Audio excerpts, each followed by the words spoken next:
Buenos días, mi nombre es Adriana Pardo, soy residente de segundo año de pediatría y voy a presentar mi trabajo final de cardiología pediátrica denominado Enfoque de las arritmias en pediatría bajo la tutoría del doctor Juan Pablo Rosso. Iniciaré con la definición de arritmias, luego una breve mención de su etiología, las arritmias más prevalentes en pediatría, su presentación clínica y las taquicardias y las bradiarritmias más comunes. Finalmente hablaré de las conclusiones. Las arritmias se definen como anormalidades en el ritmo o en la frecuencia cardíaca. El ritmo puede ser regular o irregular y la normalidad en la frecuencia puede ser clasificada como taquicardia o como bradicardia. Las arritmias pueden deberse a anomalías en la formación de los impulsos, denominados automatismos, o a alteraciones en la propagación de los mismos. Esto puede ser por exceso cuando hay cortocircuitos fijos o funcionales de reentrada o anomalías en la influencia del sistema autónomo. Y también pueden ser por defecto. Allí se presentan bloqueos o retrasos en la conducción. Puede haber además focos ectópicos que se desarrollan de forma aislada o combinada y pueden afectar cualquier región del miocardio, dentro o fuera del sistema de conducción. La prevalencia y el espectro de las arritmias siempre cambian con la edad, por lo cual se debe enfocar al paciente según la misma. Tienen una incidencia de aproximadamente el 55.1 por cada 100.000 consultas a los servicios de urgencias. El diagnóstico siempre depende, como les decía, de la edad del niño, de la edad de inicio de la arritmia, de la historia clínica, si está acompañada de palpitaciones, falla cardíaca o síncope, y de la herramienta diagnóstica más útil, que es el electrocardiograma. De su identificación oportuna depende que podamos evitar la progresión de estos niños a falla cardíaca. Hay que tener en cuenta, además, que las arritmias pues, se clasifican según la prevalencia de los diferentes grupos etarios. A menos de la mitad de las taquicardias se presentan de nuevo en el primer año de vida. Y en la etapa neonatal tenemos con mayor frecuencia las taquicardias de reentrada auriculoventricular ortodrómica, que en el electrocardiograma van a mostrar preexcitación ventricular. Estas arritmias van seguidas por el flúter auricular, las taquicardias de la unión, la taquicardia auriculoventricular y la taquicardia ventricular.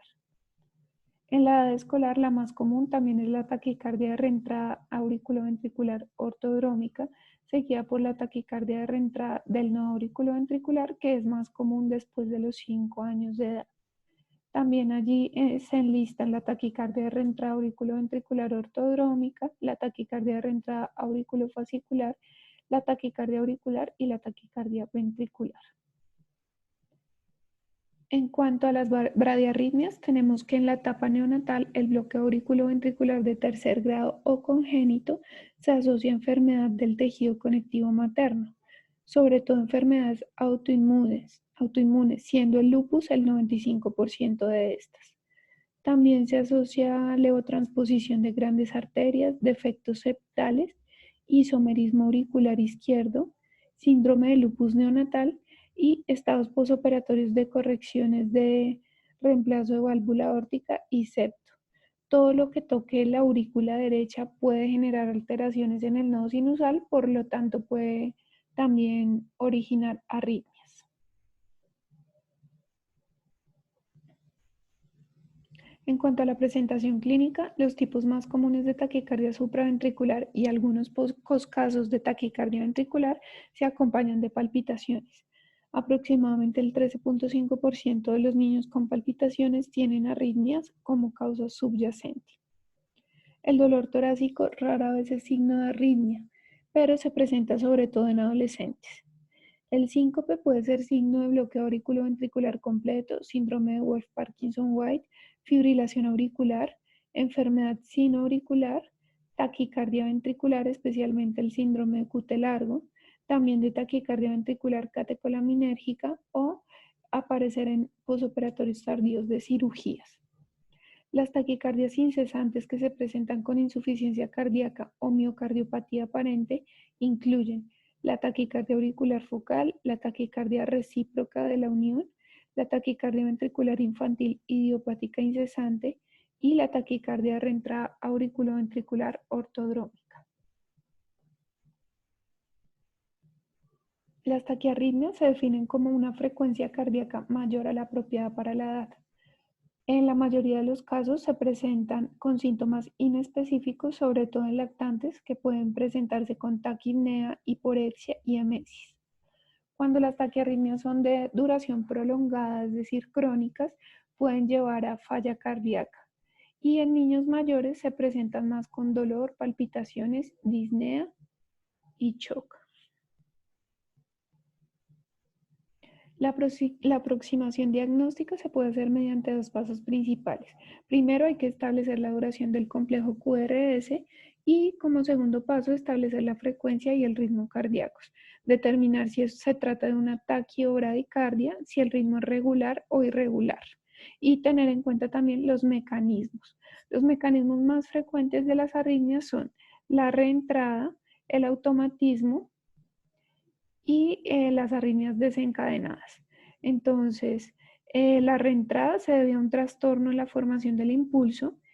Las alteraciones del automatismo son trastornos en la conducción del impulso y la actividad desencadenada puede ser desencadenada o generada por intoxicación por medicamentos como digitálicos, catecolaminas, puede ser también activada por isquemia, algunos antiarrítmicos o antidepresivos tricíclicos. En el nodo sinusal, en esta columna tenemos el sitio de origen de la arritmia y acá el mecanismo. Entonces, en el nodo sinusal pueden generarse taquicardias auriculares por reentrada o taquicardias sinusales por automatismo. En la aurícula se puede generar el flúter o la fibrilación auricular por reentrada o taquicardia auricular ectópica o multifocal por automatismo y taquicardias auriculares focales por actividad desencadenada. En la unión auriculoventricular tenemos la taquicardia de reentrada nodal auriculoventricular y por automatismo la taquicardia ectópica de la unión. En vías accesorias únicamente está el mecanismo de reentrada que produce la taquicardia de reentrada auriculoventricular ortodrómica y antidrómica. Y en cuanto al ventrículo, tenemos la taquicardia monomórfica y polimórfica que se dan por mecanismo de automatismo y la taquicardia ventricular focal. Y por actividad desencadenada están la torsada de Pointes y algunas taquicardias ventriculares idiopáticas. La clasificación de las taquicardias se da según el sitio de origen. Aquellas desencadenadas por encima del nodo AB se denominan taquicardias supraventriculares. Las que se generan en el nodo AB pueden ser taquicardias de reentrada o taquicardias de la unión y las que se generan por debajo del nodo auriculoventricular pueden ser taquicardias fasciculares, taquicardias ventriculares o taquicardias de reentrada de rama. La taquicardia sinusal se define como la descarga en el nodo sinoauricular con una frecuencia mayor a la normal para la edad. Se da como respuesta fisiológica al aumento de las demandas metabólicas, tal y como ocurre en situaciones como el ejercicio, la ansiedad, la fiebre, infecciones, la anemia, la falla cardíaca congestiva, tirotoxicosis y el consumo de algunos medicamentos tales como la epinefrina y la atropina. Las diferencias con la taquicardia supraventricular entonces son principalmente que en la taquicardia sinusal vamos a tener una onda P negativa en ABR y positiva en las derivaciones inferiores, es decir, en D2, D3 y ABF. La instauración es súbita y autolimitada. Hay cambios en la frecuencia cardíaca con la respiración, lo cual nos habla de una arritmia sinusal.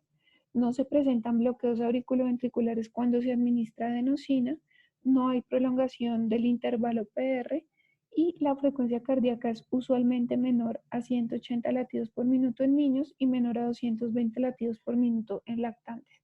Entonces veremos un electrocardiograma así, con taquicardia y con una P negativa en ABR y positiva en ABF D1 y D2. El tratamiento de la taquicardia sinusal simplemente va a ser identificar y tratar la causa desencadenante. La taquicardia supraventricular es una arritmia originada por encima del tejido ventricular. Son más comunes que otras taquiarritmias y mejor toleradas que las taquicardias ventriculares. Su incidencia varía de 1 a 250 a 1 en cada 1000 niños. El 50% de los niños debuta durante la etapa de lactancia y afortunadamente más del 90% de ellos presentan resolución espontánea. Se presenta un segundo pico alrededor de los 8 años de edad en un tercio de los niños. Y si estas son diagnosticadas después del primer año de vida, solamente el 15% de ellas autorresuelven, es decir, el mejor pronóstico es cuando se dan en la etapa de lactancia. La mayoría de los niños con taquicardias supraventriculares tienen un corazón estructuralmente normal. Algunas veces se asocian con cardiopatía congénita, esto es entre el 9 al 32% de los casos. Las cardiopatías asociadas más comunes a la taquicardia supraventricular son la anomalía de Epstein y la transposición de grandes vasos corregida. La mayoría de taquicardias supraventriculares son de complejo estrecho, pero hay otras que son las taquicardias supraventriculares con conducción aberrante que se presentan con complejo ancho y hay que hacer el diagnóstico diferencial con la taquicardia ventricular. La frecuencia de ellas, entonces, se da la mayor parte son taquicardias de reentrada auriculoventricular, incluido el síndrome de Wolff-Parkinson-White, que constituye el 72.3% de taquicardias supraventriculares en los niños, seguida por la taquicardia auriculoventricular de reentrada nodal con un 12.5% y las taquicardias auriculares primarias que son el 12%. También se pueden presentar taquicardias auriculares ectópicas de la unión, sobre todo en estados posoperatorios. Esta relación se invierte en la etapa de adolescencia, en donde aumentan los casos de taquicardia auriculoventricular de reentrada nodal y disminuyen las taquicardias de reentrada AB.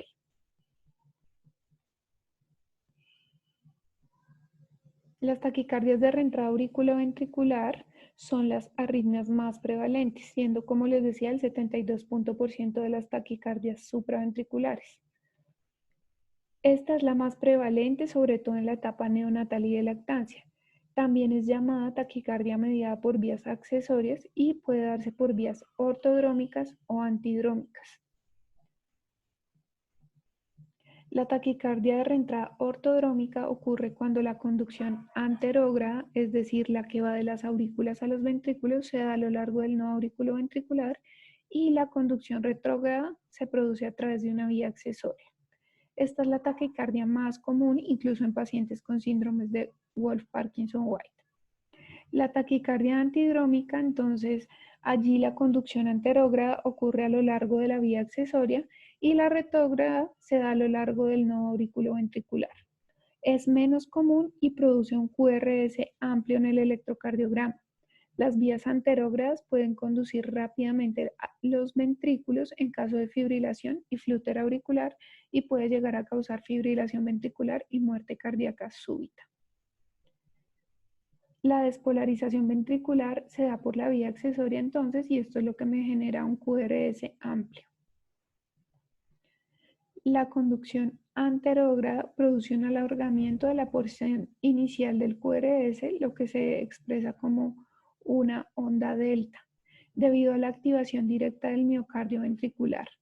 Se denominan de vías manifiestas porque se produce como una onda delta en el electrocardiograma de 12 derivaciones con un intervalo PR corto y un QRS estrecho. Esto es en la ortodrómica. En cambio, la antidrómica produce un QRS ancho, que es como la principal forma de diferenciarlas. La taquicardia ortodrómica es justo la que ocurre en el síndrome de Wolff-Parkinson-White, en el que una vía manifiesta produce taquicardia sintomática. Se caracteriza por onda delta también, con intervalo PR corto, pero en él vamos a encontrar QRS amplio, es decir, mayor a 80 milisegundos. La arritmia más comúnmente vista en el Wolff-Parkinson-White es la taquicardia de reentrada auriculoventricular ortodrómica, pero también puede cursar con reentrada antidrómica y fibrilación auricular.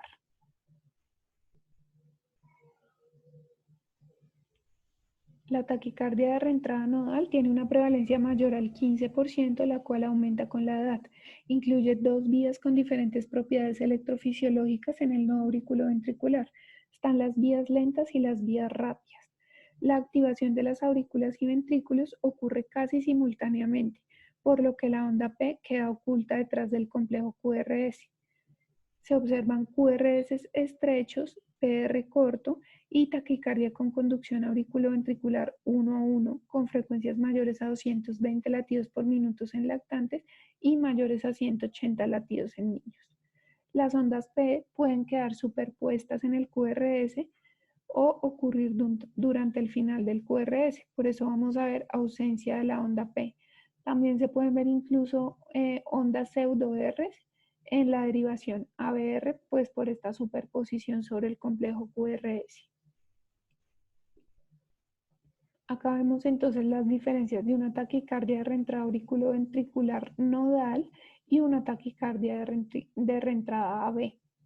La nodal entonces presenta las ondas pseudo-R de las que les hablaba, ausencia de la onda P, mientras que en la taquicardia de reentrada AB hay PR corto y va a estar presente la onda P. La taquicardia auricular es la taquicardia supraventricular menos común en niños, es aproximadamente el 10%, pero es más común que en los adultos.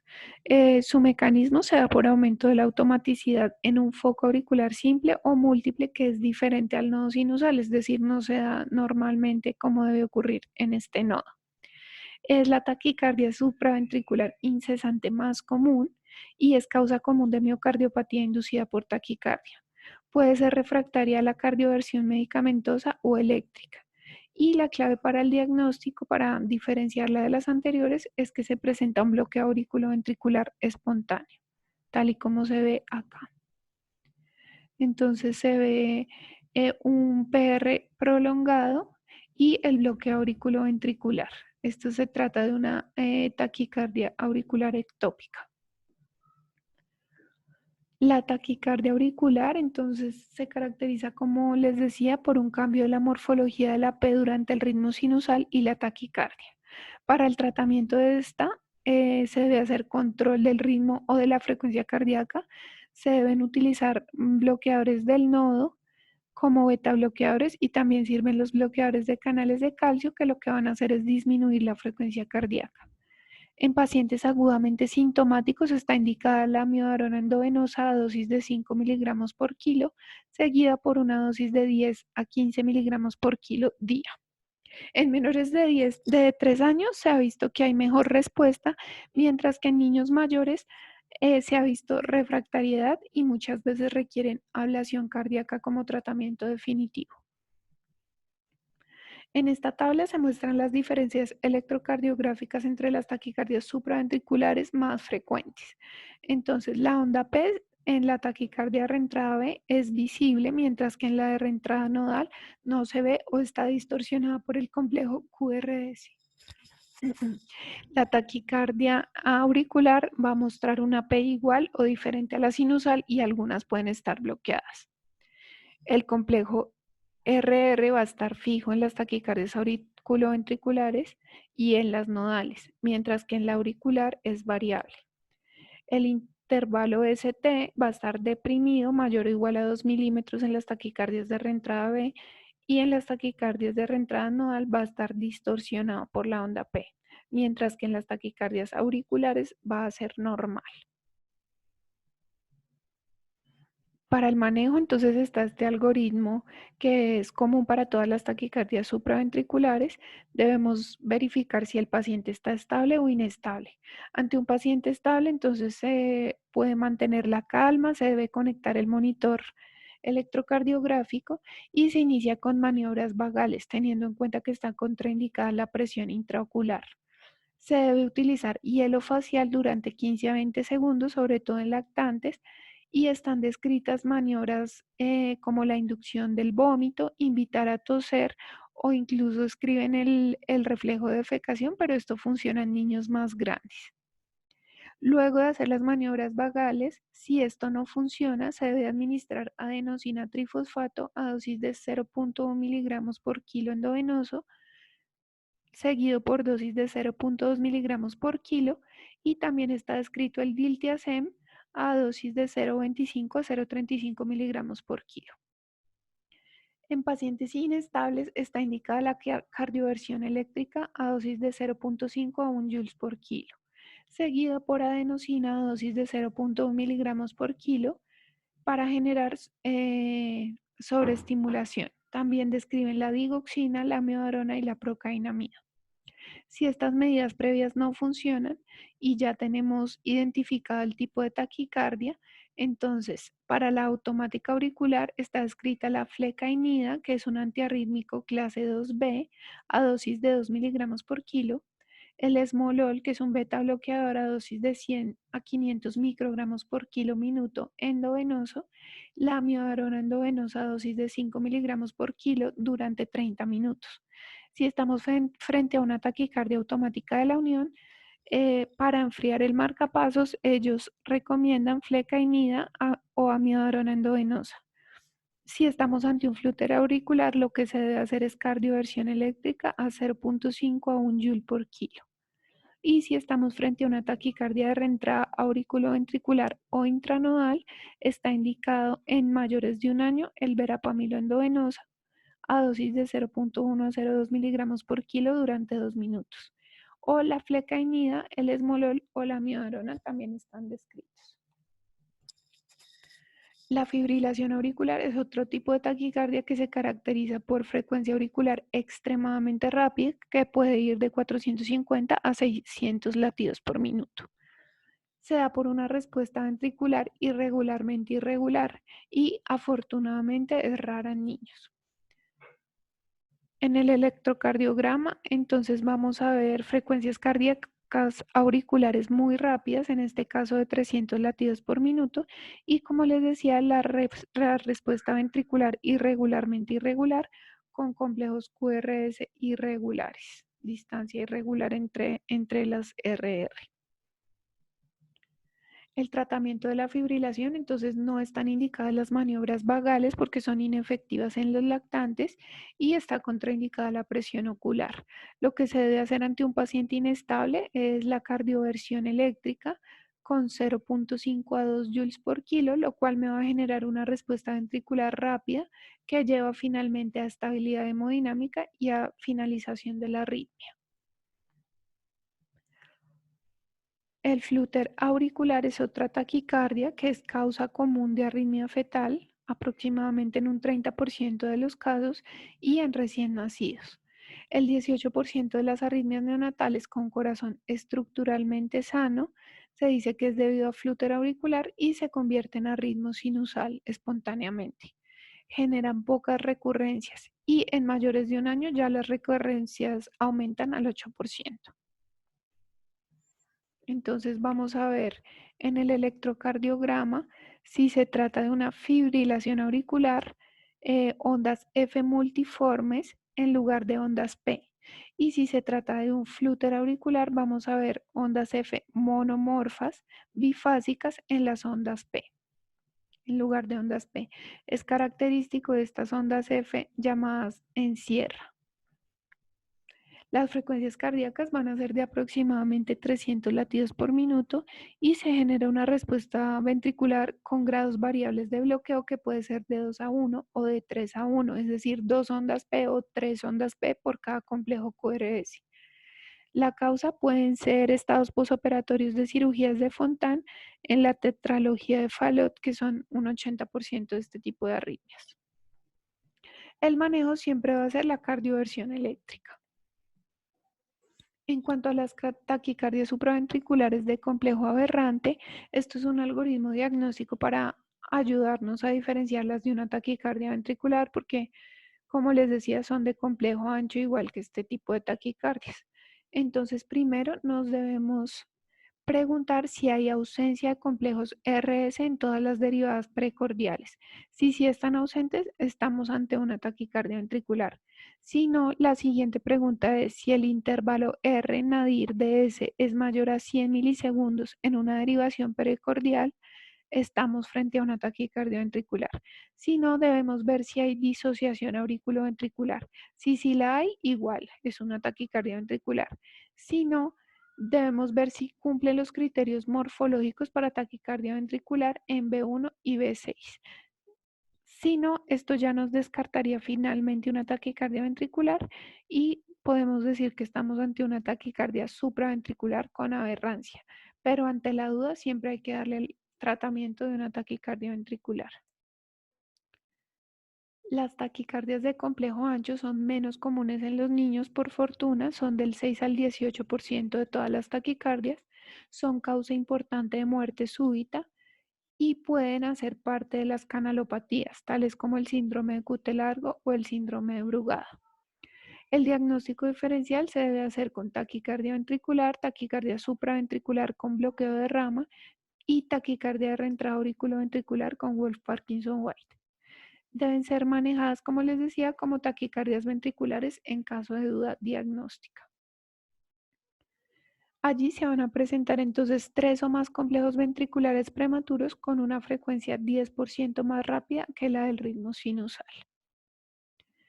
Los escenarios en los que se presentan son las miocardiopatías, las metabolopatías, toxicidad por fármacos como atropina o digitálicos, tumores cardíacos, posoperatorios de cardiopatías y canalopatías. Las canalopatías, entonces las más comunes son el síndrome de Cute largo, pues vamos a ver el intervalo Cute largo, es decir, mayor a 450 milisegundos. Este es un electro de un niño con síndrome de Cute largo que debutó con síncope. El síndrome de Brugada es una enfermedad afortunadamente rara, es causa común de muerte súbita y de paro por fibrilación ventricular en hombres jóvenes. Su diagnóstico es raro en niños, pero lo característico en el electrocardiograma es una elevación cóncava prominente del ST y va a estar seguida por una onda T negativa en una o más derivaciones precordiales derechas y en B1 y B2. Entonces vemos la deformidad cóncava del complejo ST y la T negativa.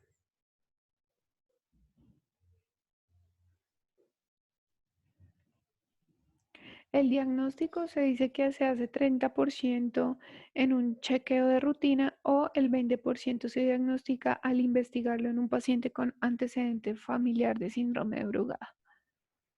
El tratamiento también va enfocado si el paciente está hemodinámicamente estable o inestable.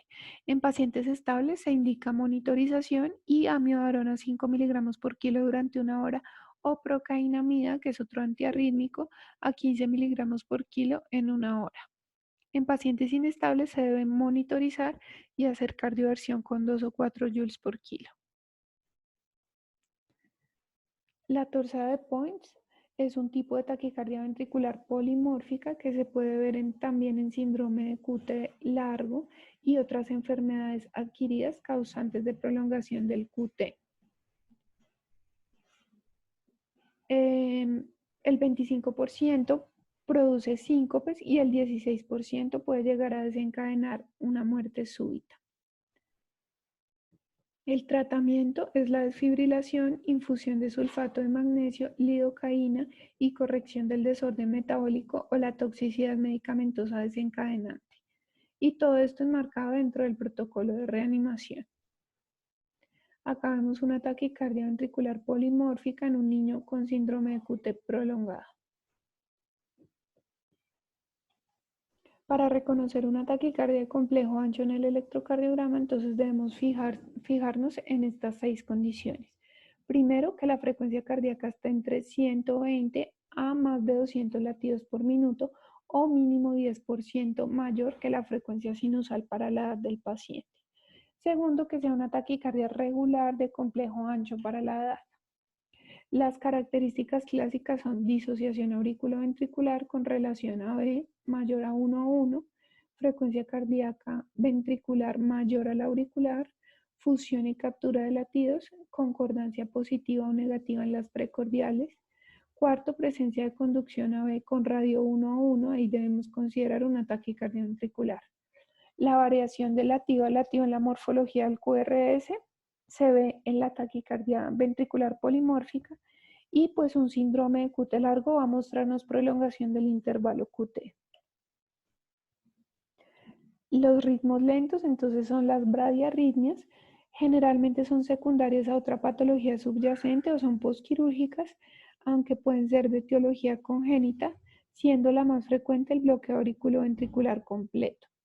Se definen como la alteración regular o irregular del ritmo cardíaco con frecuencias cardíacas inferiores a las correspondientes a la edad. En esta tabla podemos ver, según la edad, el diagnóstico en el electrocardiograma de 12 derivaciones o en el Holter mediante la frecuencia media en este examen hecho durante 24 horas. En los niños de 0 a 3 años, entonces hablamos de bradicardia cuando la frecuencia cardíaca en el electrocardiograma es menor a 100 latidos por minuto. De 3 a 9 años menor a 60, de 9 a 16 años menor a 50 latidos. De los 0 a los 2 años, para hablar de bradicardia en el Holter se deben ver frecuencias menores a 60 latidos por minuto con el paciente dormido o menores a 80 en el paciente despierto. De los 3 a los 9 años van a ser menores a 60 latidos por minuto en el electrocardiograma y de 2 a 6 años menores a 60 en el Holter. De 6 a 11 años van a ser menores de 45 latidos por minuto y los niños mayores de 11 años, dependiendo si son atletas, la frecuencia cardíaca debe estar menor a 30 latidos por minuto y en niños no deportistas menores a 40 latidos por minuto para hablar de bradicardia. Entonces son debidas a alteraciones en el automatismo sinusal o a bloqueos en la conducción sinoauricular o auriculoventricular. Generalmente, como les decía, son secundarias a otras causas o posquirúrgicas. Y las de etiología congénita, son el bloqueo AB congénito completo. La bradicardia sinusal, la mayoría es fisiológica, no generan repercusión clínica y tampoco requieren tratamiento. Pueden ser producidas por hipertono vagal, hipertensión endocraniana, apnea obstructiva del sueño, algunos fármacos como la atropina, hipotermia, hipoxia o infecciones cardíacas y posoperatorios de determinadas cardiopatías como la comunicación interauricular tipo seno venoso, el defecto del septo auriculoventricular o la cirugía de Mustard o de Fontan.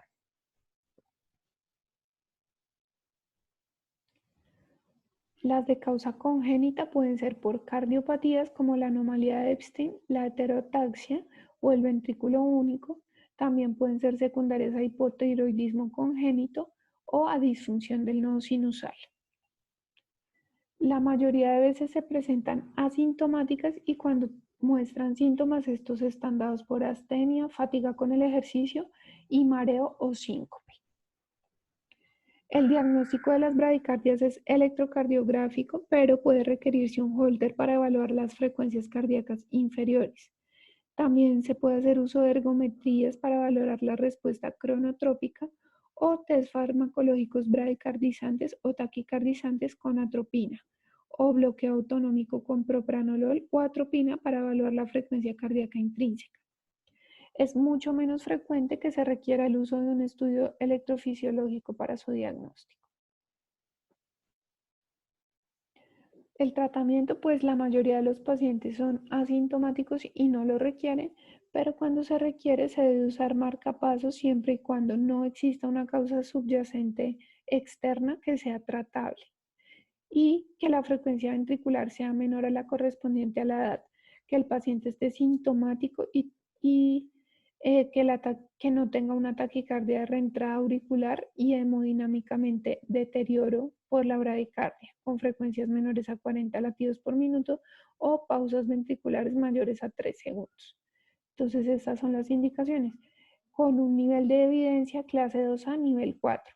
Pacientes sintomáticos con repercusión hemodinámica, pacientes con cardiopatía con repercusión hemodinámica o pacientes que tengan frecuencias ventriculares bajas y síntomas. También está indicado en niños con frecuencia cardíaca menor a 40 latidos por minuto o que hagan pausas mayores a 3 segundos. El bloqueo auriculoventricular es otro tipo de bradiarritmia, se debe a la alteración en la conducción entre el impulso del nodo sinusal y la respuesta ventricular. Pueden presentarse bloqueos auriculoventriculares de primero, segundo y tercer grado.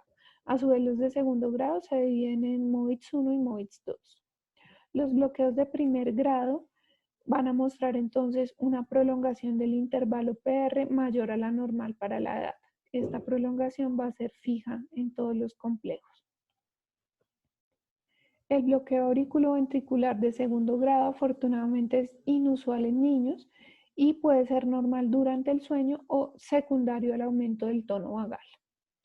El que es tipo 1 o MOVITS 1 muestra un intervalo también prolongado, pero gradualmente hasta que ya vemos ausencia del complejo QRS, como ocurre acá. En el MOVITS 2, la conducción auriculoventricular es de todo o nada, es decir, vamos a ver una ausencia repentina del QRS sin que haya un alargamiento gradual del intervalo PR. Este puede ser de 2 a 1 o 3 a 1, dependiendo del número de ondas P que no conduce. Y por último, el bloqueo auriculoventricular de tercer grado, también llamado congénito completo, es una discordancia total de aurículas y ventrículos. Entonces vamos a ver ondas P y complejos QRS independientes el uno del otro. Es común en enfermedad del tejido conectivo materno, cardiopatías congénitas como levotransposición de grandes arterias, defectos septales o isomerismo auricular izquierdo y también en casos de lupus neonatal. Entonces vemos la discordancia, ondas P por un lado y complejos QRS independientes. Para el tratamiento, entonces también existe este algoritmo que también se fija en el grado de repercusión hemodinámica, porque si no hay repercusión ya decíamos que no hay tratamiento.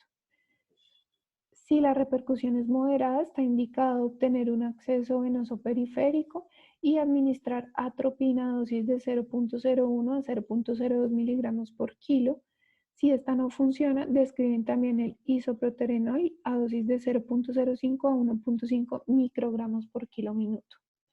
Cuando el compromiso hemodinámico es severo, se requieren maniobras de reanimación cardiopulmonar, ventilación, intubación, masaje cardíaco y obtener también un acceso venoso periférico para la administración de adrenalina a dosis de 0.01 miligramos por kilo IV, enmarcado pues dentro del algoritmo de paro.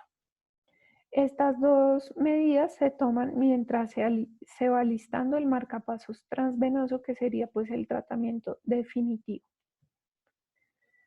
Y finalmente, como conclusiones, entonces les quiero dejar que la más importante, pues el diagnóstico de las arritmias debe ir enfocado hacia el grupo etario del paciente y la historia clínica, siempre haciendo uso de la ayuda diagnóstica más importante, que es el electrocardiograma, del cual se dispone en prácticamente todos los centros y los niveles de atención.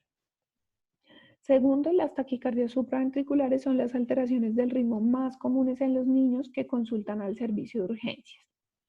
Tercero, las arritmias ventriculares son menos comunes, pero de su pronto tratamiento depende la respuesta del paciente y que podamos salvarle la vida. Y por último, el manejo de todas las arritmias depende de la estabilidad hemodinámica, como lo vimos en los algoritmos, y del diagnóstico oportuno de la causa subyacente. Estas son las referencias bibliográficas y muchas gracias.